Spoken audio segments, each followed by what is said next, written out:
नमस्कार, मी सिद्धार्थ भडकुंबे जनता संघर्ष न्यूज चॅनलमध्ये आपल्या सर्वांचं स्वागत आहे। मराठा समाज सेवा मंडळ संचलित छत्रपती शिवाजी रात्र महाविद्यालयात राष्ट्रीय सेवा योजना विभागाच्या वतीने क्रांतिज्योती सावित्रीबाई फुले यांच्या जयंतीनिमित्त व्याख्यानाचे आयोजन करण्यात आले होते।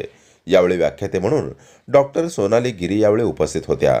कार्यक्रमाच्या अध्यक्षस्थानी महाविद्यालयाचे आदरणीय प्राचार्य डॉक्टर मधुकर पवार उपस्थित होते। यावेळी डॉक्टर गिरी बोलताना क्रांतिज्योती सावित्रीबाई फुले यांच्या कार्याचा आपल्या व्याख्यानात आढावा घेतला। 19व्या शतकातील परिस्थितीवर भाष्य करत असताना सावित्रीबाई फुले व महात्मा ज्योतिबा फुले यांनी त्या काळात केलेल्या कार्याचा आढावा आपल्या व्याख्यानात मांडला। कार्यक्रमाच्या अध्यक्षस्थानी बोलताना प्राचार्य डॉक्टर मधुकर पवार म्हणाले, क्रांतिज्योती सावित्रीबाई फुले यांनी केलेले कार्य अत्यंत महत्त्वपूर्ण असून आज या माता भगिनी खुल्या वातावरणात शिक्षण घेतात, त्याचे सर्व श्रेय सावित्रीबाई फुले यांना जाते। या कार्यक्रमाला ज्युनियर नाईट कॉलेजच्या प्राचार्या मंजुश्री पाटील, डॉक्टर वाल्मिकी कीर्तिकर, प्राध्यापक दीपाली साळुंके, भानुदास गंदुरे, केशव लोंढे, संजय थिटे, दत्ता भोसले आदींसह विद्यार्थी उपस्थित होते।